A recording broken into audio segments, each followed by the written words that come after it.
ಬಾಗಲಕೋಟೆಯ by election ಈಗೇನು ಇನ್ನೇನು ಕೆಲವೇ ದಿನಗಳಲ್ಲಿ ಇಲೆಕ್ಷನ್ ಸಹ ನಡೆಯುತ್ತೆ. ಈಗ ಸದ್ಯಕ್ಕೆ ನಾಮಪತ್ರವನ್ನು ವಾಪಸ್ ತೆಗೆದುಕೊಳ್ತಾ ಇದ್ದಾರೆ. ಅನೇಕ ವ್ಯಕ್ತಿಗಳು ಈ ಹಿಂದೆ ನಾಮಪತ್ರ ಸಲ್ಲಿಕೆ ಮಾಡಿದ್ರು, ಆದರೆ ಸದ್ಯಕ್ಕೆ ವಾಪಸ್ಸನ್ನು ತೆಗೆದುಕೊಳ್ತಾ ಇದ್ದಾರೆ.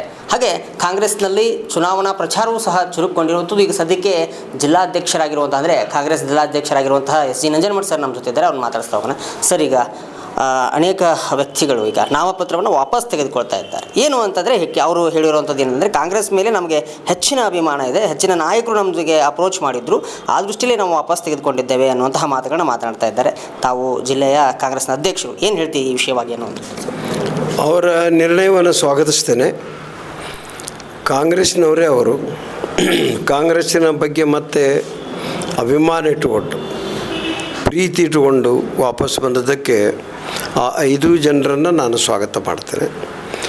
ಇವು ಚುನಾವಣೆ ಸಂದರ್ಭದಲ್ಲಿ ಸ್ವಾಭಾವಿಕವಾದಂಥ ಪ್ರಕ್ರಿಯೆಗಳು.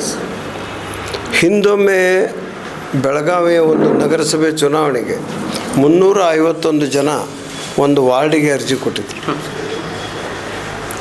ಒಂದು ವಾರ್ಡ್ಗೆಲ್ಲ ಇಡೀ ಬೆಳಗಾವದಲ್ಲಿ ಇವೆಲ್ಲ ನಡೀತಾ ಇರ್ತವೆ. ಆದರೆ ಕೆಲವೊಂದು ಪ್ರಯತ್ನ, ಕೆಲವೊಂದು ತಪ್ಪು ತಿಳುವಳಿಕೆ ಆಗಿರ್ತದೆ, ಕೆಲವೊಂದು ಏನೋ ನಜರ್ ಚೂಕಾಗಿರ್ತವೆ.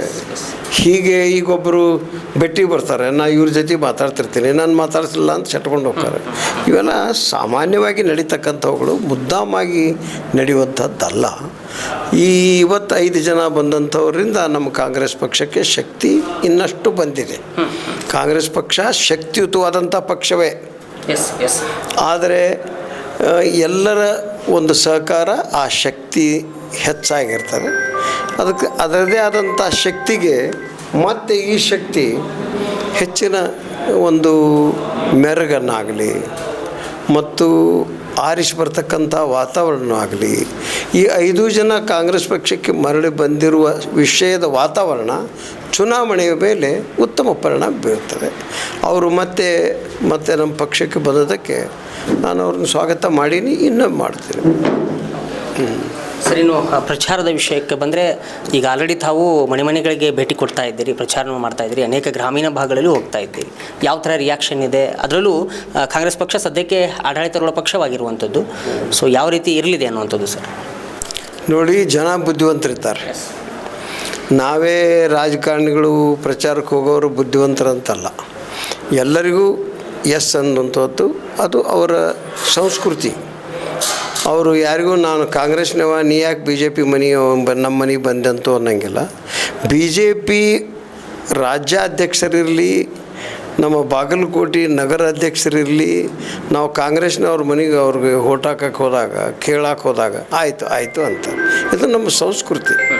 ಅವರು ನಮ್ಮ ಕಾಂಗ್ರೆಸ್ಸಿಗೆ ಓಟ್ ಕೇಳಕ್ಕೆ ನಾವು ಬಂದಾಗ ಅವರು ಆಗಲಿ ಅಂತಾರೆ, ಅವ್ರು ಬಂದಾಗ ನಾವು ಆಗಲಿ ಅಂತೀವಿ. ನಾವು ಯಾರಿಗೆ ಹಾಕ್ಬೇಕು ಓಟು ಅವ್ರಿಗೆ ಹಾಕ್ತಾ ಇರ್ತೀವಿ. ಇದು ಸಾಮಾನ್ಯವಾದಂಥ ಒಂದು ಪ್ರಕ್ರಿಯೆ. ಯಾರಿಗೆ ಯಾಕೆ ಬೇಸರ ಆಗ್ಬೇಕು? ಒಂದು ಕಳಿಸಿರು ಮುಗೀತಲ್ಲ, ನಮಗೆ ಹಾಕೋದಕ್ಕೆ ನಮಗೆ ಅವ್ರ ನಿರ್ಣಯ ಇರ್ತದೆ. ಆದರೆ ಆ ನಿರ್ಣಯವನ್ನು ಬದಲಿ ಮಾಡೋಕ್ಕೆ ಯಾರಪ್ಪನಿಂದ ಸಾಧ್ಯ ಇಲ್ಲ. ಆ ನಿರ್ಣಯ ಆ ಸರ್ಕಾರ ಕೊಟ್ಟಿರ್ತಕ್ಕಂಥ ಕಾರ್ಯಕ್ರಮಗಳ ಆಧಾರದ ಮೇಲಿರ್ತದೆ. ಈಗ ಗ್ಯಾರಂಟಿ ಯೋಜನೆ ಈ 2 ವರ್ಷಗಳ ಕಾಲ ಮಹಿಳೆಯರಿಗೆ 2,000 ರೂಪಾಯಿ ಕೊಟ್ಟಿರ್ತಕ್ಕಂಥದ್ದಿರಲಿ, 10 kg ಅಕ್ಕಿಗೆ ಕೊಟ್ಟಿದ್ದಂಥದ್ದು, ಅದರಲ್ಲಿ ಈಗ 5 kg ಕೊಟ್ಟು 5 kg ಇನ್ನಿತರ ಸಲಕರಣೆಗಳನ್ನು ಕೊಡುವಂಥದ್ದು, ಎಣ್ಣೆ, ಉಪ್ಪು, ಇಂಥವೆಲ್ಲ ಎಲ್ಲ ಕೊಡುವಂಥದ್ದು. ಅದರ ಜೊತೆಗೆ ಸ್ಟೈಫಂಡ್, ಅದರ ಜೊತೆಗೆ 100 ಯೂನಿಟ್ ವಿದ್ಯುತ್, ಫ್ರೀ ಬಸ್. ಇವು ಅವರಿಗೆ ಮುದವನ್ನು ನೀಡಿದೆ, ಅವರಿಗೆ ವಿಶ್ವಾಸವನ್ನು ನೀಡಿದೆ, ಅವರಿಗೆ ಶಕ್ತಿಯನ್ನು ಕೊಟ್ಟಿದ್ದೇವೆ. ಸ್ತ್ರೀಗೆ ಒಂದು ಶಕ್ತಿ ಕೊಟ್ಟಿದ್ದೇವೆ. ಇದು ಅವರು ಮತದಾನದ ಮುಖಾಂತರ ಮಾಡ್ತಾರೆ ಅನ್ನೋ ವಿಶ್ವಾಸ ನಂದು. ಸರ್, ಇನ್ನು ಈ ಕಾಂಗ್ರೆಸ್ ಚುನಾವಣೆ ಈಗ ಒಂದು ಬಲವಾಗಿ ಒಂದು ತೆಗೆದುಕೊಂಡಿದೆ, ಅಂದರೆ ಚಾಲೆಂಜಿಂಗ್ ಆಗಿ ತೆಗೆದುಕೊಂಡಿರುವಂಥದ್ದು. ಹಾಗೆ BJPಯಲ್ಲಿಯೂ ಸಹ ಇಂತಹ ಮಾತುಗಳು ಕೇಳಿಬರ್ತವೆ.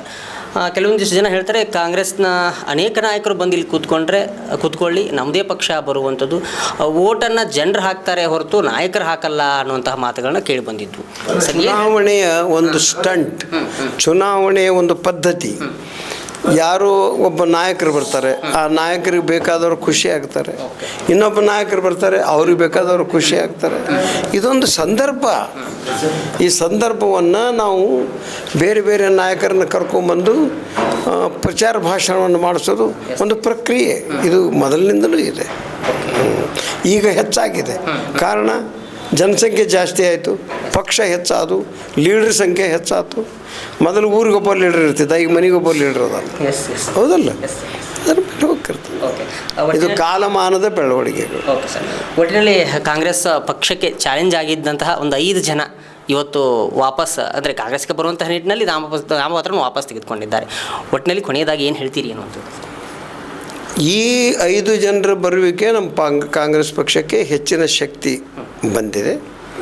ಆ ಶಕ್ತಿ ಮತಗಳ ಪರಿವರ್ತನೆ ಆಗೋದರಲ್ಲಿ ಸಂಶಯ ಇಲ್ಲ ಅಂತ ನನ್ನ ಅಭಿಪ್ರಾಯ. ಸರ್, ಇನ್ನು ಈ ನಾಮಪತ್ರವನ್ನು ಹಿಂಪಡೆಯುವಂತಹ ಅಭ್ಯರ್ಥಿಗಳಲ್ಲಿ ಕೆಲವೊಂದಿಷ್ಟು ಬೇಡಿಕೆಗಳನ್ನು ಇಟ್ಟಿದ್ದಾರೆ ಅನ್ನುವಂತಹ ಮಾಹಿತಿ ಇದೆ. ಅಂದರೆ ಕೆಲವು ಬೇಡಿಕೆ ಅಂತಂದರೆ ಕೆಲವೊಂದಿಷ್ಟು ತಮ್ಮ ಸಮಾಜಕ್ಕೋ ಅಥವಾ ತಮ್ಮ ಒಂದು ಸಮುದಾಯಕ್ಕೋ ಒಳಿತಾಗಬೇಕು ಅಂತ ನಿಟ್ಟಿನಲ್ಲಿ ಒಂದಿಷ್ಟು ಬೇಡಿಕೆಗಳಿದ್ದಾವೆ, ಅವುಗಳನ್ನು ಈಡೇರಿಸ್ತಾರೆ ಅನ್ನುವಂತಹ ಆಶ್ವಾಸನೆಯಲ್ಲಿ ನಾವು ಹಿಂತೆಗೆದುಕೊಂಡಿದ್ದೇವೆ ಅನ್ನುವಂತಹ ಮಾತುಗಳನ್ನು ಹೇಳ್ತಿದ್ದಾರೆ. ಸೊ ತಾವು ಜಿಲ್ಲಾಧ್ಯಕ್ಷರಾಗಿ ಏನು ಹೇಳಕ್ಕೆ ಸೂಕ್ತವಾದಂಥ ಸ್ಥಾನಮಾನ ಸಾಧ್ಯವಾದಷ್ಟು ಈಡೇರಿಕೆಗೆ ಅದು ಪ್ರಯತ್ನ ಇರ್ತದೆ.